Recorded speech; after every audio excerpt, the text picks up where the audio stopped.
Isang pagpalang umaga sa ating lahat, mga kapatid ko kay Kristo, mula sa Dasulida Morning Devotion.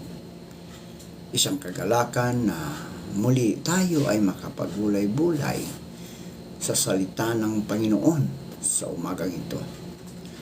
Mga ilang minutong pagbubulay-bulay ng mga salita ng Panginoon upang papurihan at sambahin ang ating Panginoong Hesukristo. Ang ating pong pagbubulay-bulayan ngayong umaga ng Sabado ay matatagpuan sa unang Pedro, Kapitulo 5, talatang 8 hanggang 9 sa Magandang Balita, Biblia. Ito ang sinasabi: maging handa kayo at magbantay. Ang dyablo, ang kaaway ninyo, ay parang liyong umuungal at ali-aligid na naghahanap ng malalapak. Labanan ninyo siya at magpakatatag kayo sa inyong pananampalataya sa Diyos, tulad ng alam ninyo, hindi lamang kayo ang nagtitiis ng mga kahirapan, kundi gayon din ang inyong mga kapatid sa buong daigdig. Pinagpala na po tayo sa pagkabasa at pagkarinig ng salita ng Panginoon. Tayo po ay manalangin.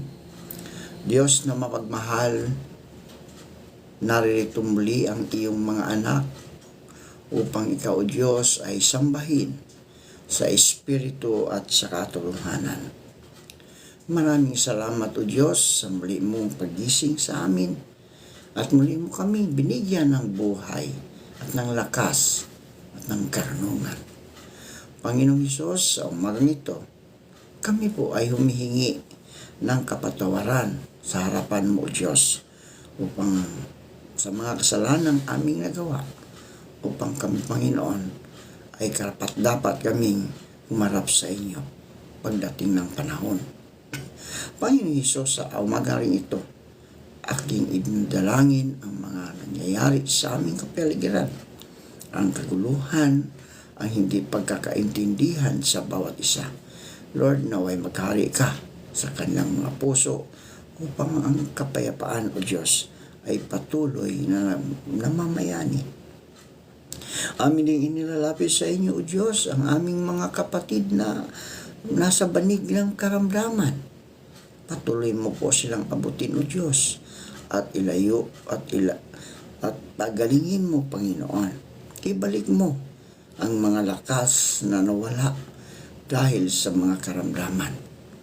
Amin ding inilalapit sa inyo, Panginoon, ang aming mga kapatid na ngayon ay magsisihanda muli sa kanilang pagpasok sa kanilang trabaho. Ikaw po ang siyang maghari. Mag-ingat sa kanila. Saan man sila patutungo, Panginoon, ingatan mo ang iyong mga anak. Kung nagdadrive man sila ng 4 na gulong o 2 gulong, Lord, ingatan mo sila. At bigyan mo sila ng mga pasensya sa daan upang sila, O Diyos, ay maluwalhati makarating sa kanilang pupuntahan.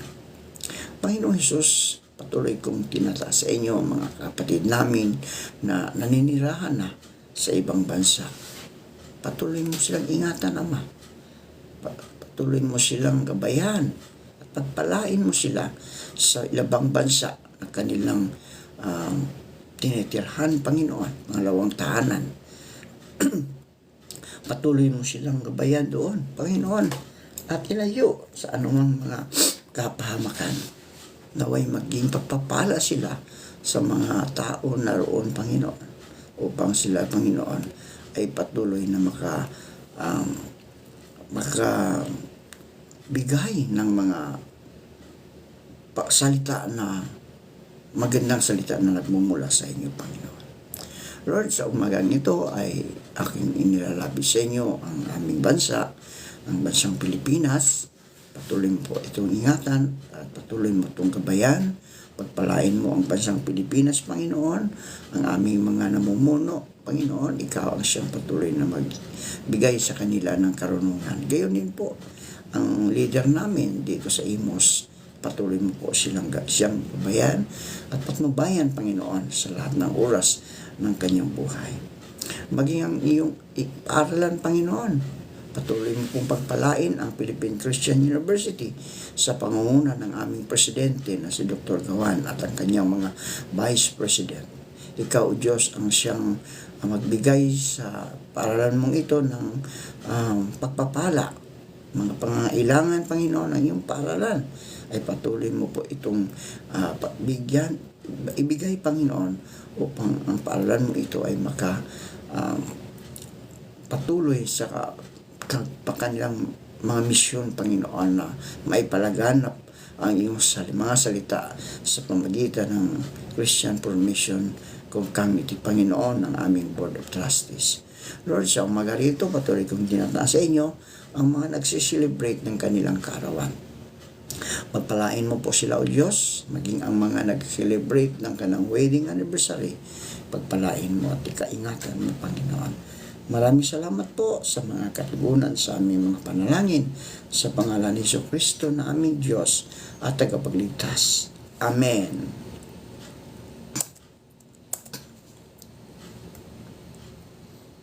Mga-Kristiyano ba ang Halloween?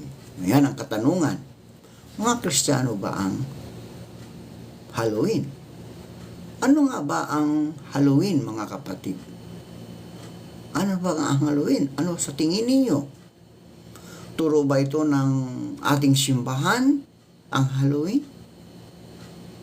Mas mahalaga ba ang pagdiriwang ng Halloween kaysa tamang pagdiriwang ng araw ng pamamahinga sa ating mga kaluluwa? Marami ang mga Katoliko o mga Ebanghelikong iglesia sa pananampalataya, ngunit hindi lubusang nauunawaan ang marami sa kanilang mga nagisnang paniniwala. Marami sa atin ang hindi lubusang umuunlad sa pang-espiritual na pamumuhay. Marahil ay di sapat ang pag-aaral ng tamang doktrina at pag-aaral ng salita ng Panginoon sa simbahan. Bagamat dumadalo tayo sa Sunday worship, kung araw ng linggo, marami ang nanatiling mangmang sa tamang turo ng simbahan dahil sa kakulangan ng pag-aaral o di kaya'y sa katigasan ng ulo. Ang katigasan ng ulo, mga kapatid, ay isa sa mga bagay na bumubulag sa maraming mananampalataya. Pinaniniwalaan nilang tama ang kanilang mga nagisnan mula pagkabata na di umano'y turo ng mga nakakatanda na kung pag-aaralan ay hindi turo ng simbahan o kaya naman ay hilabag sa tunay na aral ng banal na kasulatan, ang Biblia. Ang mga simbahan sa ngayon ay naglalayon na imulat ang marami sa mga bagay na naglalayo sa tao sa Diyos dahil sa pagsuway o disobedience. Ang pagsuway ay bunga ng pride, di ba mga kapatid, no? Bunga ng pride yung pagsuway. Ito ay nag-uugat sa turo at bulong ng kaaway, si Satanas, no? Sa ating mga kaluluwa. Ang demonyo, di ba? Yun yung nagbibigay ng nagbubulong sa atin palagi upang tayo sumuway. Naninindigan ang simbahan sa kahalagahan ng pagsunod o obedience at katapatan sa simbahang Ebangheliko upang malayo sa tukso at pananakit ng masasamang espiritu.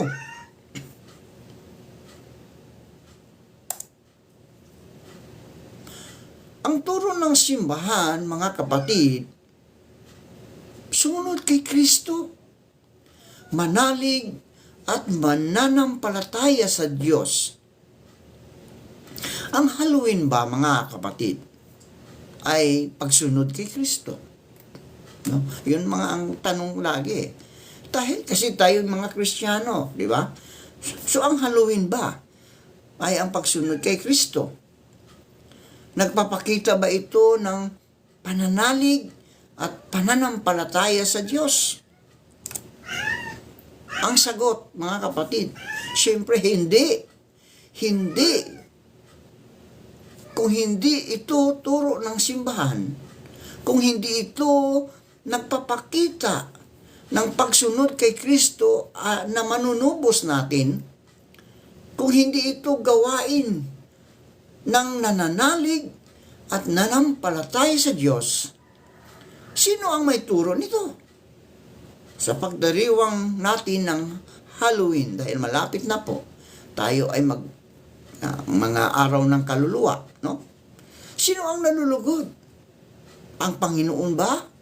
O ang dyablo na kaaway ng Diyos? Ha? Kaaway ng Diyos. Nalulugod ba ang Panginoon sa pagtutulad ng mga Kristiyano sa kanilang sarili sa mga halimaw? No? Mga halimaw, mga multo. Di ba? Minsan tayo ganun, ginagaya natin sila.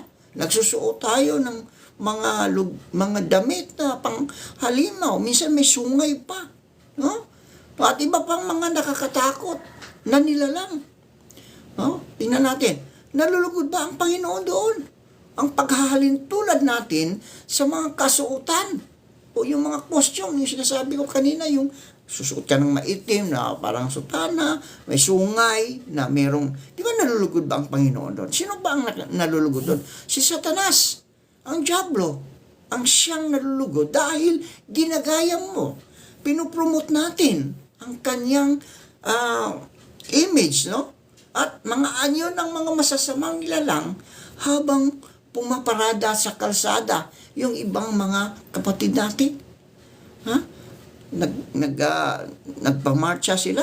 Nagpapakita sila ng iba't ibang custom o mga kasuotan ng pangdemonyo. Nalulugod ba ang Panginoon doon? Hindi. Sino ang nalulugod? Si Satanas. Yun ang tandaan natin, mga kapatid.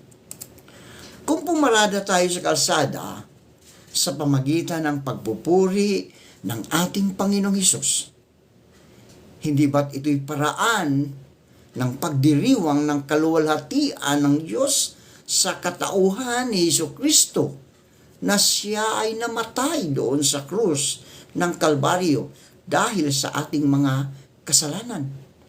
Paano kung ang iparada sa kalsada ay mga maskara at kasuutan ng mga halimaw, mga demonyo, mga multo, at mga nilalang na may sungay? Pagdiriwang pa rin ba ito ng kalahatian ng Diyos?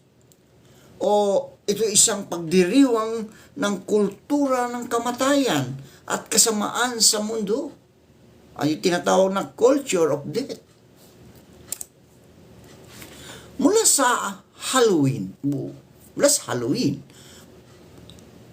mula sa All Hallow ang gabi bago ang araw ng mga Santo, November 1. Ang mga gawain dito ay walang kaugnayan sa Kristyanismo, sa pagiging Kristiyano natin, mga kapatid.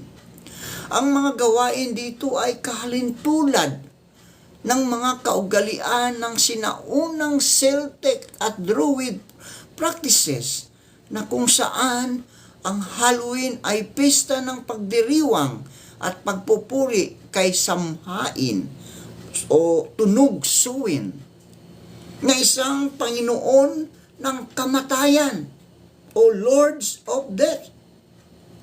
Maging ang naman na nating trick or treat ay kasama sa mga gawaing may nakatagong motibo o itinatawag na hidden evil motives upang maghasik ng lagim ang masasamang espiritu.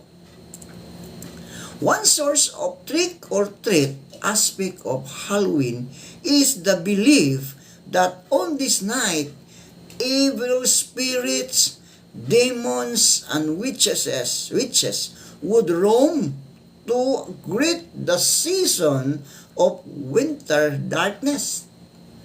This spirit would be mischievous, threatening, scaring, and playing tricks on people. The Celtics believed that the only way to drive away this mischievous spirit was to bribe them with threats or dress up and act like them. Sa halip na ipagdiwang ang culture of death, mga kapatid, itinuturo ng simbahang ebangheliko ang pag-aaral sa buhay ni Kristo upang maging inspirasyon ng mga Kristiyano ang kanilang pamumuhay noon kung paano sila'y sumusunod sa yapak ni Kristo ng buong pananalig at pagtitiis hanggang kamatayan. Itinuturo din ng simbahan na sa panahong ito ng pagdiriwang ng kamatayan at pagkabuhay na muli ni Kristo Jesus dahil tinubos niya tayo sa mga kasalanan na ating na-acquire sa ating mga ninuno. Ang mga tunay na Kristiyanong ebangheliko ay magkaroon ng banal na pagdiriwang ng okasyon sa pamagitan ng makabuluhang pagdalo sa pananambahan at pagpupuri sa ating Panginoong Diyos at tagapagligtas. Tayo po ay manalangin. Marami pong salamat, Panginoon, sa mga salitang aming napapakinggan. Nalalapit na po, Panginoon, ang araw ng mga kaluluwa. At ang iba, Panginoon, ay nagsiselebrate sa pamagitan ng pagsunod sa pagsusuot ng mga damit na hindi maganda, katulad ng damit pandemonyo, mga images na ginagaya nila ng demonyo. Lord, naway mabuksan nawa ang aming mga kaisipan upang ikaw ang aming laging i-celebrate sa araw-araw. Dahil ikaw ang Diyos na siyang naghirap doon sa krus ng Kalbaryo upang kami, O Diyos, ay maligtas mula sa kasalanang aming ninuno. Kasalanan namin, Panginoon, dapat kami ang siyang maghirap doon sa krus ng Kalbaryo. Lord, pagpalain mo po ang lahat ng nakikinig at nagbubulay-bulay ng iyong mga salita at ilayo mo sila sa anumang kapahamakan. Pagpalain mo sila financially, spiritually, at lalong-lalong, Panginoon, ang kanilang mga physical. Kung ano man ang naranasan nila ngayon, may karamdaman man sila, Lord, ibangon mo sila mula sa karamdaman at ito'y pagalingin mo, Panginoon. Maraming salamat po, Diyos, sa mga katugunan sa aming mga panalangin. Sa pangalan ni Jesucristo na aming Diyos at tagapagligtas. Amen. Amen.